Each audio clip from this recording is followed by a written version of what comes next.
Richie Furst a eu une carrière lucrative à Wall Street. À cause de cette histoire, il n'a pas pu recevoir d'aide financière à l'université de Princeton, il a donc initié les étudiants aux jeux en ligne afin de pouvoir financer son master et bénéficier d'une réduction. Menacé d'expulsion par son doyen pour ses activités, Richie tente d'utiliser ses excellentes compétences au poker dans les jeux en ligne pour l'aider à payer ses frais de scolarité, mais perd tout son argent au profit d'un escroc. Cela peut être prouvé par des statistiques. Richie se rend au Costa Rica pour affronter Ivan Block, qui dirige le plus grand empire de jeux en ligne au monde, où Richie perd de l'argent. Après avoir regardé les statistiques, Ivan se rend compte que les programmeurs ont modifié le logiciel pour permettre la triche. Après avoir licencié toutes les personnes impliquées, Ivan dit à Richie qu'il lui paiera des millions de dollars chaque année pour rester au Costa Rica et aider sur le chantier de construction. Richie commence lentement à développer une relation amoureuse avec Rebecca Chaffran, l'ex-petite amie d'Ivan, à laquelle il ne semble pas s'opposer. Ivan demande à Richie d'utiliser la vidéo de son infidélité pour faire chanter les responsables du jeu et les forcer à signer un contrat avec Ivan. L'agent du FBI Shaver kidnappe Richie et menace de ruiner la vie de Richie de diverses manières s'il n'aide pas à condamner Ivan.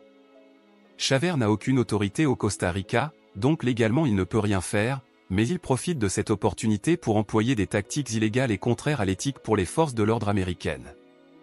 Ivan dit à Richie que tout le monde dans l'organisation affrontera Shaver à un moment donné. Au fil du temps, l'organisation d'Ivan s'est révélée tout sauf éthique.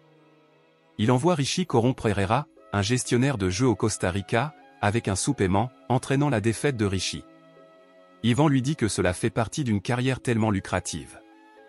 Alors que Richie est sur le point de quitter le pays, Shaver a de la drogue dans son sac et propose de les garder si Richie coopère. Un policier local révèle que la police n'aime pas Ivan, mais qu'il profitera de la situation et tuera tous ceux qui tenteront de l'abattre. Andrew Cronin, l'ami de Richie, qui travaille sur un logiciel pour Ivan, suggère qu'Ivan dirige peut-être un système pyramidal.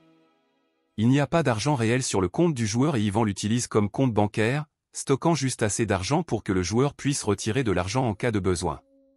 Sachant que Richie voudra peut-être partir, Ivan rachète l'énorme dette de poker du père de Richie et l'emmène au Costa Rica en otage.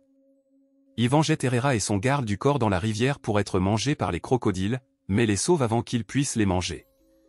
Cronin disparaît et est retrouvé presque matraqué à mort. Grâce à la trahison d'Ivan par Rebecca, Richie se rend compte qu'il le trompait depuis le début. Ivan déménage son entreprise du Costa Rica et a l'intention de laisser Richie comme bouc émissaire. Richie distribue d'énormes pots de vin aux fonctionnaires locaux, y compris aux jeunes policiers.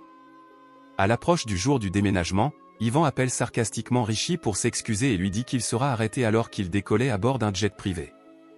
À l'atterrissage, Ivan s'est rendu compte qu'il avait été trahi. Un pilote soudoyé l'envoya sur le territoire américain de Porto Rico.